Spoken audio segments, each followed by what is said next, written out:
Bonjour, bienvenue à la section 3.2. Euh, je vous présente Thomas Young. Lui, il a eu l'idée de faire une démonstration, une expérience extrêmement intéressante qui est devenue vraiment un classique de la physique en 1801. Alors, son expérience, en fait, était pas assez simple finalement. Euh, il y avait une source de lumière, en fait, bon, lui, il n'y avait pas de laser à cette époque-là, là, mais il utilisait la lumière du soleil. On fait passer ça à travers des doubles fentes euh, et on observe qu'est-ce qui va se passer sur un écran d'observation. En fait, ça serait comme une façon moderne de le faire. C'est comme ça que vous l'allez faire en laboratoire. Vous allez utiliser un laser. Donc, on envoie un laser sur ce qu'on appelle une double fente. Ça, en passant, c'est ce qu'on appelle un masque. Pourquoi un masque? Parce que, tu sais, un masque, c'est comme, mettons, vous mettez un masque sur votre visage.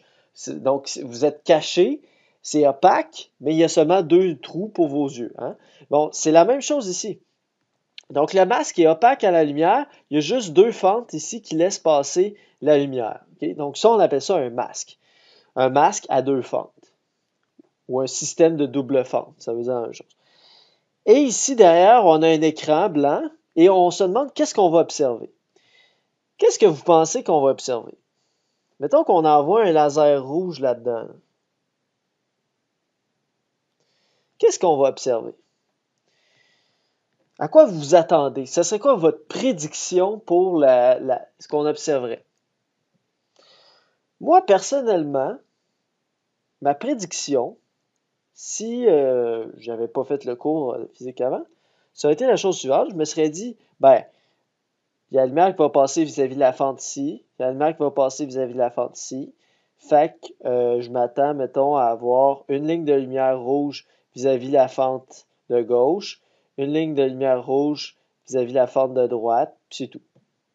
La lumière est bloquée partout ailleurs. Fait que je m'attends à ce qu'il y ait juste deux lignes de lumière vis-à-vis des deux fentes, c'est tout. C'est à ça que je m'attendrais. Ce qui serait une prédiction tout à fait, ça aurait quand même du sens. Si on suppose que la lumière voyage toujours en ligne droite, parfaitement en ligne droite, ça tient la route comme prédiction. Euh, donc, avant de vous montrer qu'est-ce que ça va réellement donner, je vais vous présenter l'expérience de Young telle qu'elle a été vraiment expérimentée par Thomas Young.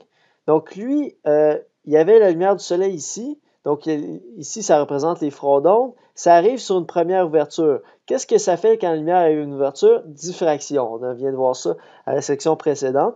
Donc, on a la diffraction. Autrement dit, le trou ici devient comme une source d'onde lumineuse. Ensuite, ces ondes-là arrivent vis-à-vis un masque. Donc ici, on a un masque avec une double fente. Autrement dit, ici, on a un premier masque avec une fente simple. Puis ici, on a un masque avec une double fente. Et là, qu'est-ce qui se produit quand l'onde arrive sur ces deux trous-là? Même chose. Il va se produire de la diffraction. Mais il va se produire de la diffraction sur chacun des deux trous. Fait que le trou du haut va faire de la diffraction, le trou du bas va faire de la diffraction. Fait que autrement dit, c'est comme si chacun des trous devient une source d'onde. Chacun crée ces ondes en même temps. Est-ce que ça vous rappelle quelque chose? Quand je dis qu'on a deux sources d'ondes qui émettent des ondes en même temps, est-ce que ça vous rappelle ça ici? Donc, on avait la source 1, la source 2, les deux émettaient leurs ondes en même temps, puis dépendamment où est-ce on était, on avait de l'interférence constructive, destructive. Donc, même chose ici, chacun des deux trous devient une source d'onde parce qu'il commence à générer des ondes par diffraction. Et sur l'écran ici, on va obtenir ce qu'on va appeler une figure d'interférence.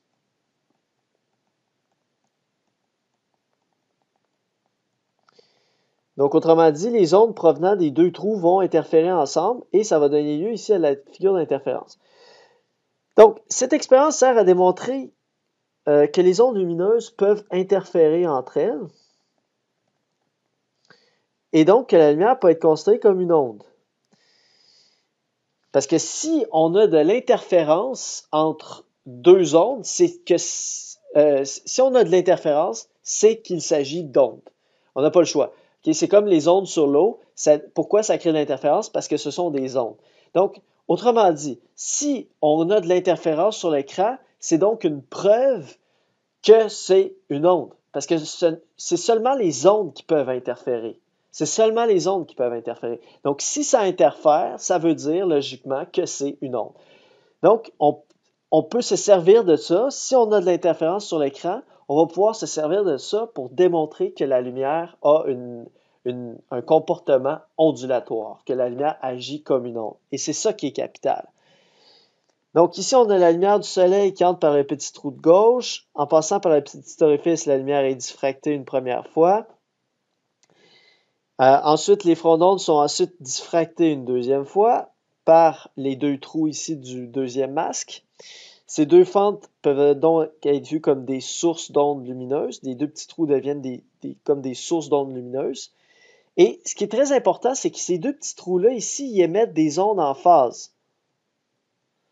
Autrement dit, le petit trou en haut, il émet une onde au même moment que le petit trou en bas émet son onde. Les deux émettent leurs ondes au même moment. Les petites lignes sont émises au même moment. Les fronts d'onde, ils partent au même moment des deux petits trous. Pourquoi? Parce que ultimement, ces deux petites ondes-là, ils proviennent d'une seule et même onde qui elle-même avait été créée par le premier trou. Donc, le premier trou crée une série d'ondes. Puis c'est une seule et même onde qui va arriver en même temps sur les deux trous, le trou du haut et le trou du bas. Donc, après ça, eux autres, ils vont transformer cette onde-là, ils vont chacun en faire une, mais ils vont la faire en même temps. Le petit trou du haut, le petit trou du bas vont faire leur onde en même temps parce que l'onde d'origine est arrivée en même temps sur les deux trous. C'est ce qu'on appelle des sources cohérentes. Donc, le petit trou du haut, le petit trou du bas, on va appeler ça des sources cohérentes. Des sources cohérentes, c'est des sources qui permettent l'interférence. Donc, je reviens à ce que je disais ici. Ça, c'est comme la version simplifiée, là, parce que, dans le fond, ce que je vous ai présenté ici, c'est la version comme le fait Thomas Young, parce que lui, il n'y avait pas de laser. Fait que, vu qu'il n'y avait pas de laser, il a dû utiliser la lumière du soleil. Puis en utilisant la lumière du soleil, ça le force à utiliser un premier masque pour que la lumière arrive cohérente sur le masque ici avec les deux petits trous. Maintenant qu'on a le laser, par contre, on peut simplifier l'expérience de Young puis enlever le premier masque. Dans le fond, le premier masque avec une fente simple, on peut l'enlever, puis on peut juste utiliser le laser, l'envoyer directement sur deux fentes, puis ça va fonctionner. Mais si on fait ça, qu'est-ce qu'on va obtenir? On avait prédit, moi j'avais prédit 2 lignes de lumière. Vous, qu'est-ce que vous avez prédit? Qu'est-ce que vous avez prédit qu'on va obtenir sur l'écran d'observation? Je vous le donne en 1000. Voici ce qu'on observe. Alors, c'est quand même fou, là. Je vous répète, là, on fait juste passer, ici c'est un laser rouge, on fait passer la lumière d'un laser rouge à travers deux fentes très minces, là, mettons de la largeur d'un cheveu, ok? Deux fentes très minces, et on obtient ça. C'est quand même incroyable. C'est quand même incroyable. On n'est pas du tout proche de la prédiction que j'avais faite. J'avais dit on va avoir 2 lignes de lumière vis-à-vis les fentes. Pas du tout. C'est pas ça qu'on obtient du tout. On obtient une série de zones brillantes qu'on va appeler les franges. Toutes les petites zones, on va appeler ça des franges d'interférence. Donc la petite zone ici, ici, on va appeler ça des franges d'interférence. Donc on obtient plein de petites boules lumineuses entrecoupées de petites zones sombres. Alors les petites zones sombres, on va les appeler aussi des franges en passant. Donc autrement dit, on a des franges lumineuses que je vais indiquer ici avec en vert. Donc on a les franges lumineuses qui sont les petites boules brillantes. Donc ça, ce sont les franges lumineuses. Et entre chaque frange lumineuse, on a une zone noire qu'on va appeler les franges sombres. Fait Puis en plus de ça, on observe que au centre ici, l'intensité est très forte et plus on va vers ici, plus ça devient faible. Ici, ça devient nul. Après ça, ça réaugmente l'intensité. Alors ça, on va expliquer ça plus tard. Le fait que l'intensité change lorsqu'on s'éloigne du centre, on va expliquer ça plus tard. Pour l'instant, on va juste s'attarder aux petites boules lumineuses intercalées de petites zones sombres.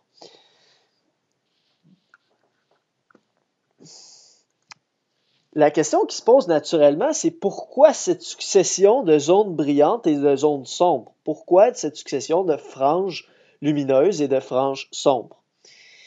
L'explication, vous en doutez peut-être, c'est toujours, on refait encore une fois appel à l'interférence.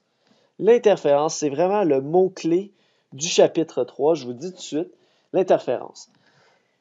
Donc, qu'est-ce qui arrive? On a deux ondes. Donc, on a l'onde qui provient de la source du haut, l'onde qui provient de la source du bas. Ces deux ondes-là vont interférer lorsque les ondes vont arriver sur l'écran. Prenons donc faisons un exemple ici. Mettons, ça c'est l'écran ici. Ici, vous avez le trou du haut, OK? Donc ça, c'est votre première source. Vous avez ici le trou du bas. Donc ça, c'est votre deuxième source. Comme ceci. Donc là, j'ai représenté symboliquement le masque, comme ceci, avec les deux trous ici. Les deux trous deviennent les sources des ondes. Fait que là, les ondes vont se propager s'ils arrivent en phase. Donc, vous voyez ici, les ondes arrivent en phase sur l'écran. À ce moment-là, on a de l'interférence constructive. Et, à l'inverse, si l'onde qui provient du trou du haut arrive, mettons ici, arrive à ce point-là du cycle, et l'onde qui provient du bas du trou arrive, vous voyez, en antiphase. Les deux sont en antiphase, sont opposés l'un à l'autre lorsqu'ils arrivent ici à l'écran. Donc, on a maintenant une interférence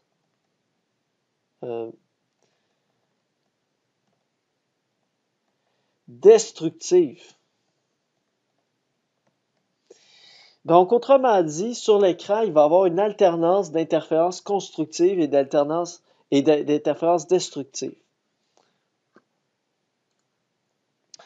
Donc, j'ai fait un petit exemple ici. On a le masque, on a la lumière incidente ici qui provient du laser.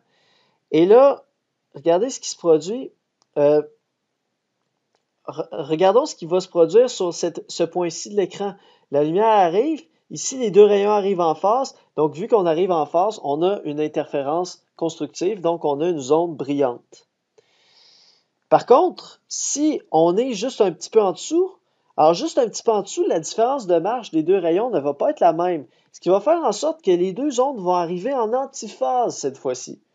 Simplement parce que la différence de marche n'est plus la même. Donc, dans cette situation-ci, ça donne que la différence de marche est un nombre entier de la longueur d'onde. Donc, autrement dit, on a une différence de marche qui est un nombre entier de la longueur d'onde. Donc, ici, les deux ondes arrivent en phase, donc ça donne l'interférence constructive, donc une zone brillante. Une zone brillante. Donc, nos petites boules ici, on arrive vis-à-vis une zone où on a une petite boule brillante. Alors que, lorsqu'on est juste un peu plus bas, là, la différence de marche n'est pas la même parce que les deux ondes ne vont pas parcourir la même distance. Et là, ça donne qu'à cette position-là, les deux ondes vont arriver inverses l'une avec l'autre, en antiphase. Donc, on va avoir une interférence destructive. Donc, on va avoir une zone sombre. Une zone sombre. Donc, ça, c'est les ondes qui sont à mi-chemin entre les petites boules brillantes. Donc, ça ici, les ondes, donc je vais en pointer une ici. Les ondes que vous voyez ici, comme ceci, en deux ondes brillantes, ce sont des ondes d'interférence destructive. Fait qu'on a une alternance de zones brillantes et de zones sombres qui est due simplement au fait que la différence de marche n'est pas la même à chaque point, donc va générer des types d'interférences différents.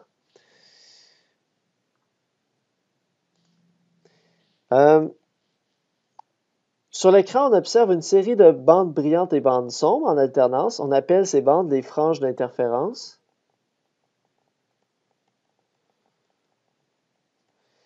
Franges d'interférence. Donc ça, c'est l'explication. On a expliqué les franges d'interférence. Là, maintenant, je vais vous présenter un schéma pour qu'on voit un peu la géométrie de ce qui se passe. Donc ici, on a le masque avec les deux trous. On va appeler d minuscule la distance entre les fentes. Par définition, c'est la distance entre le centre de la fente du haut et le centre de la fente du bas. Donc, les distances sont toujours définies centre à centre. Centre de la fente du haut avec le centre de la fente du bas. Donc, le rayon du haut va parcourir le trajet ici avec une distance R1. Le rayon qui provient du bas va parcourir une distance qui est plus grande, voyez-vous? Le rayon du bas a parcouru une distance plus grande pour se rendre au point P. Donc, il y a une marche R2. Donc, on va avoir une différence de marche entre les deux rayons. Par exemple, ici, la marche R2, elle est plus longue que la marche R1. Il y a une chose que je veux vous faire remarquer, c'est que, en fait, la différence de marche, elle est ici. Donc, vous avez ici la différence de marche entre les deux rayons. Autrement dit, quand on arrive ici à 90 degrés, le segment ici arrive à 90 degrés avec le rayon du bas. Donc, autrement dit, à partir de ce point-ci et à partir de ce point-ci, les deux ondes parcourent la même distance pour se rendre au point P. Donc, à partir d'ici, c'est kiff-kiff. Donc, ce que l'onde du bas a parcourir de plus, c'est la petite distance qui est ici. Donc, c'est ça la différence de marche, finalement. Alors là, j'ai grossi un peu le schéma pour qu'on voit mieux. Puis là, je veux justement aller chercher une valeur, une expression pour aller chercher cette différence de marche delta. Donc, je vous demande de considérer un petit triangle que je vais tracer ici en bleu. Alors, ceci est un petit triangle rectangle avec un côté ici, le côté à angle droit ici. La première chose, je vais aller chercher l'angle qui est ici. Alors, cet angle-là est égal à l'angle qui est ici.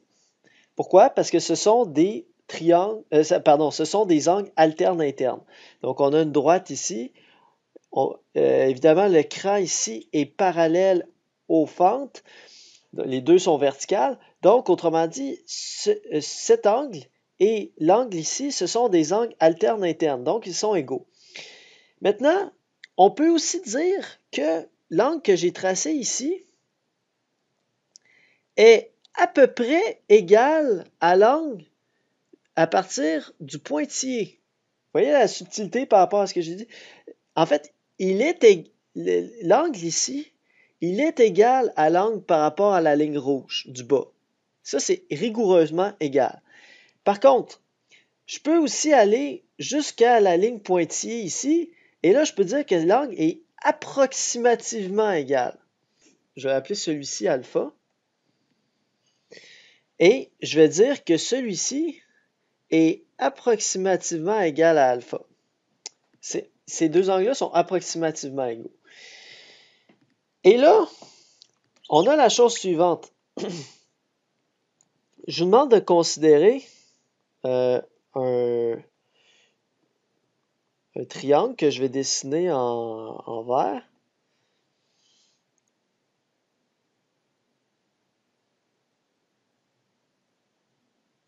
Donc, considérez ce triangle-ci.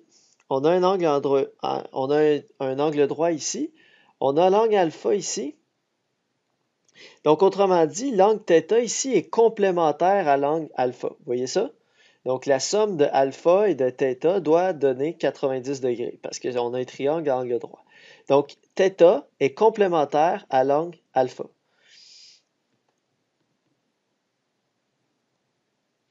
Maintenant, ça veut dire que si je reviens à mon petit triangle bleu tout à l'heure, ce que je viens de dire, ça ici, c'est approximativement alpha.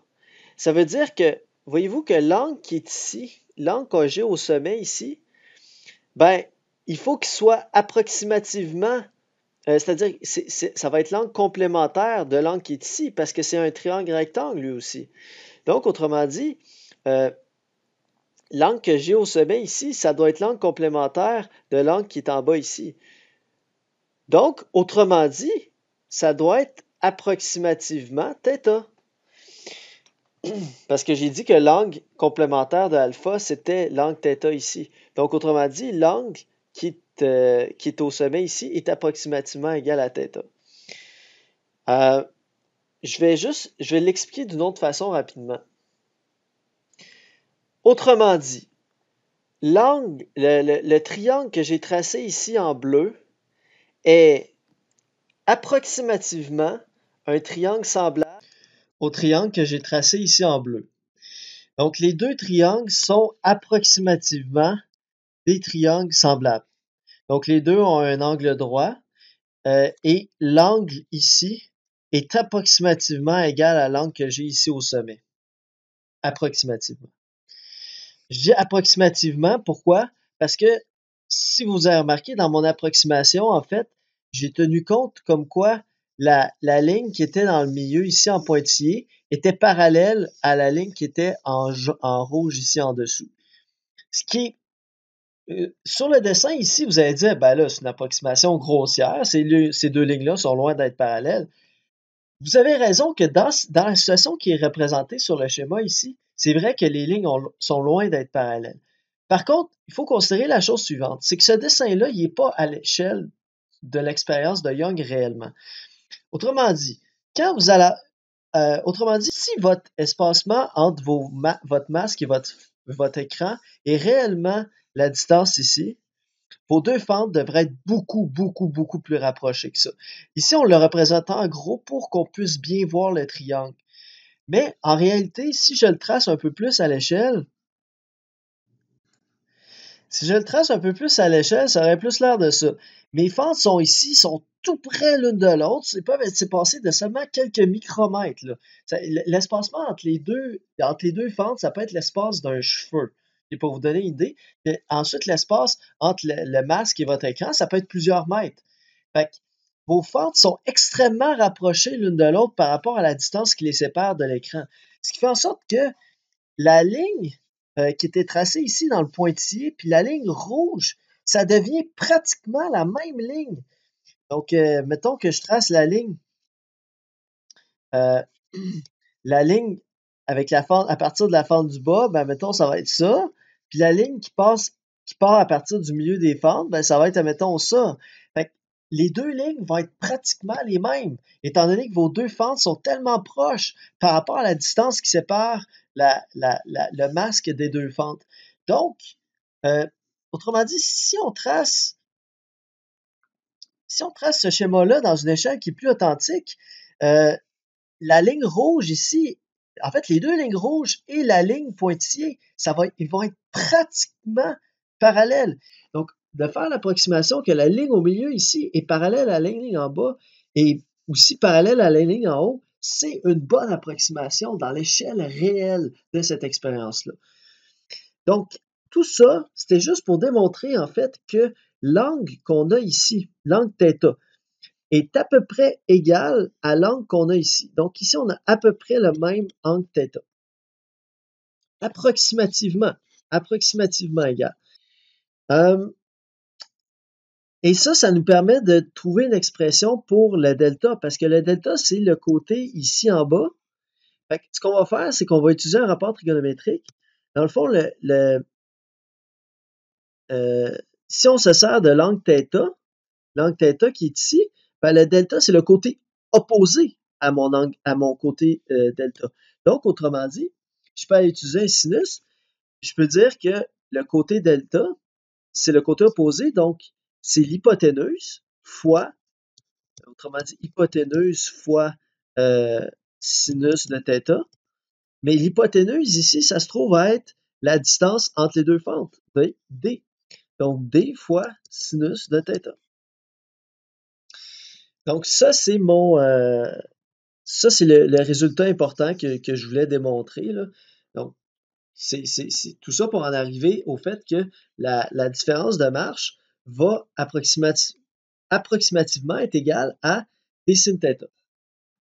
Cette approximation-là, oui, c'est une approximation, mais c'est une approximation qui est tout à fait valide dans le contexte de cette expérience-là, à cause, comme je vous disais, des échelles qui sont utilisées.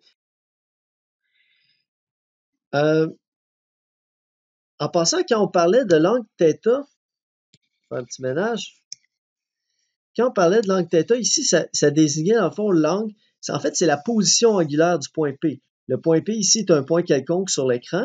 Alors, le point P, on peut définir sa position de deux façons. On peut définir sa position en utilisant la variable Y, sa position linéaire par rapport au centre. Donc, ici, on est vis-à-vis l'axe principal, dans le fond, de notre expérience. Alors, cet axe-là définit le centre de l'écran. Alors, on peut mesurer une position linéaire par rapport au centre de l'écran, mais le point P, on peut aussi définir sa position de façon angulaire en disant, mettons, on dit on a un angle de 10 degrés, ça veut dire on part de l'axe principal et on monte 10 degrés au-dessus et ça nous donne une position angulaire pour le point P. Donc, il se produirait de l'interférence constructive si on a une différence de marche qui est égale à un nombre entier de la longueur d'onde, m lambda, et une interférence destructive si on a m plus une demi lambda. Donc ça, rien de nouveau ici, on avait déjà vu ça dans la première section. Toujours la même chose avec m est égal à un entier, donc 0, plus ou moins 1, plus ou moins 2, etc. Donc, autrement dit, au milieu de l'écran ici, vous allez avoir une frange lumineuse, vous voyez? Et cette frange-là, ça va être l'ordre 0. Ah, le M, en passant, la variable M, dans ce contexte-là, ça va porter le nom d'ordre, l'ordre de la frange. Donc,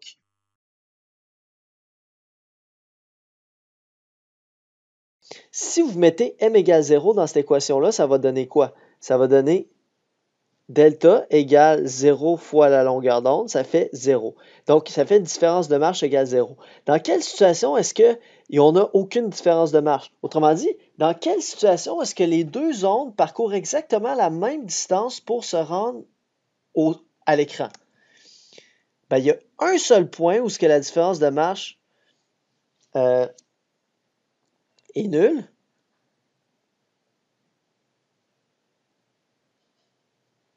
C'est en plein centre de l'écran.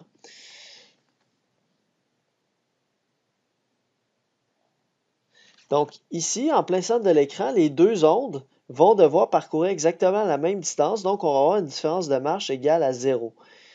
Donc autrement dit, quand m égale 0, ça veut dire une différence de marche nulle, et ça correspond au centre de l'écran. Donc ça correspond à ce qu'on appelle la frange centrale. Donc ça ici, c'est la frange centrale. Donc ça, c'est m égale 0. Après ça, la frange qui va être juste au-dessus, ça va être m égale 1. Donc ça va être, autrement dit, cette frange-là va se produire lorsque vous allez avoir une différence de marche d'exactement une longueur d'onde entre les ondes qui proviennent de la fente du haut et l'onde qui provient de la fente du bas. Donc ici, vous avez un décalage d'exactement une longueur d'onde au centre de la tâche. Même principe, au centre de cette tâche-là, je vais faire d'une autre couleur, au centre de cette tâche-ci, vous allez avoir deux longueurs d'onde de décalage entre les marches. Donc, une différence de marche de deux longueurs d'onde, ce qui va faire en sorte qu'ils vont arriver en phase l'une sur l'autre, va donner de l'interférence constructive. Donc, un maximum, une frange lumineuse. Donc, ici, on a m égale 2. Quand on est en bas ici, c'est la même chose qui se produit. Ici, on a un décalage de une longueur d'onde. C'est juste que le décalage est inversé. Autrement dit, quand on est en haut ici, c'est R2 qui est plus grand que R1. Donc, l'onde qui provient du bas doit parcourir une plus grande distance que l'onde qui provient du haut. Tandis que quand on est en bas, c'est l'inverse. Donc, quand en dessous du centre, ben, c'est R1 qui est plus grand que R2. Donc, autrement dit, c'est l'onde qui provient du haut qui doit parcourir une plus grande distance par rapport à celle qui provient du bas. Donc, à ce moment-là, on va être dans les ordres négatifs. Donc, autrement dit, on va avoir une différence de marche négative. Donc, une différence de marche négative dans ce contexte-ci, ça voudrait simplement dire une différence de marche telle que R2 est plus petite que R1, tout simplement. Donc, autrement dit, dans ce contexte-ci, si on dit delta est égal à R2 moins R1, mais si on est en bas, donc on est ici, R1 est là, R2 est là, fait que R2 est plus petit que R1. Fait que quand vous allez faire la soustraction, ça va donner un nombre négatif, vu que R2 est plus petit que R1. Donc, c'est tout simplement ça que ça veut dire une différence de marche négative. Dans ce contexte-ci, ça veut juste simplement dire que R2 est plus petit que R1. Donc ici, on a l'ordre moins 1, ici on a l'ordre moins 2, etc. Puis là, ça continuerait comme ça à l'infini. Donc, l'entier M, c'est l'ordre de la frange, c'est-à-dire son numéro, dans le fond. On a numéro 0, numéro 1, numéro 2, numéro moins 1, numéro moins 2. Fait que l'ordre de la frange, c'est ça, c'est comme son numéro. Et la frange M égale 0, c'est ce qu'on appelle la frange centrale, celle qui se trouve directement au centre de l'écran. C'est-à-dire celle qui est exactement vis-à-vis le point central entre les deux fentes. Je vais maintenant faire une autre petite démonstration géométrique pour relier les différentes variables.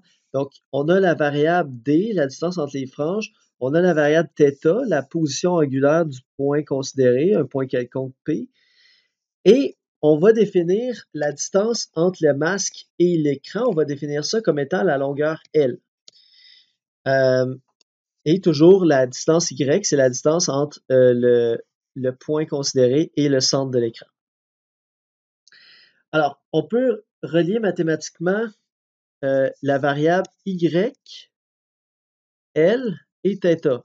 Voyez-vous comment? Comment on pourrait relier la variable Y, la variable L et l'angle ici?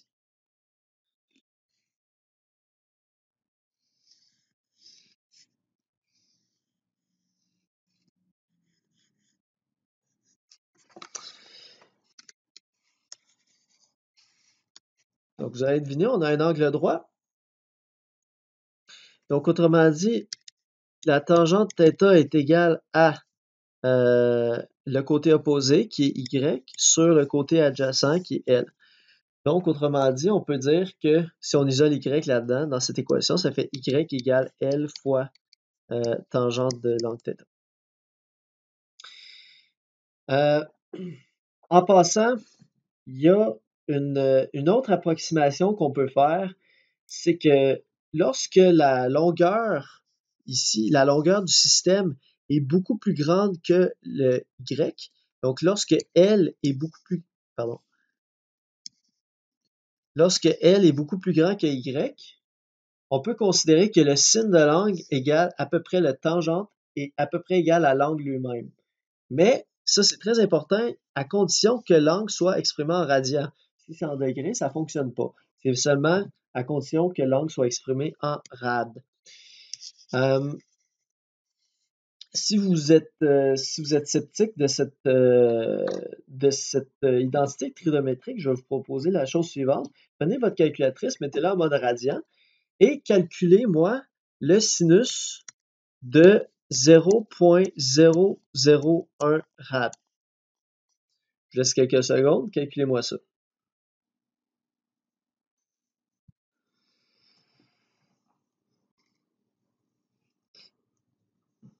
Avez-vous fait le calcul? Ça devrait vous donner quelque chose du genre 0.0009999 blablabla. Alors, si vous arrondissez ça à 3 chiffres significatifs, ça donne quoi? Parce qu'évidemment, dans les exercices, on garde 3 chiffres significatifs. Ça sert à rien de garder tous les chiffres.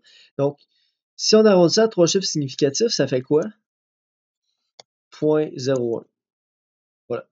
Donc, vous voyez que le résultat du sinus est à 3 chiffres significatifs près, c'est égal à l'angle lui-même. L'angle était de 1 millième de rad, ben, le résultat du sinus, c'est 1 millième. Donc, autrement dit, à toute fin pratique, quand on arrondit à 3 chiffres significatifs, l'approximation est tout à fait bonne. Mais ceci est seulement bon pour des petits angles. C'est ce qu'on appelle l'approximation des petits angles. Fait que j'ai pas choisi 0.001 pour rien. Évidemment, si vous faites l'expérience avec sin de 2 rad, ça fonctionnera pas. Sin de 2 rad, c'est pas égal à 2. Mais ça fonctionne lorsqu'on a des petits angles. Et ça va fonctionner aussi pour la tangente.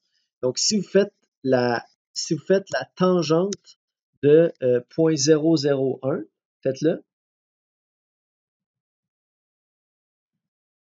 Ça va vous donner quelque chose qui est légèrement au-dessus de 0.001, mais à toute fin pratique, si on arrondit à 3 chiffres, ça va aussi vous donner 1 millième.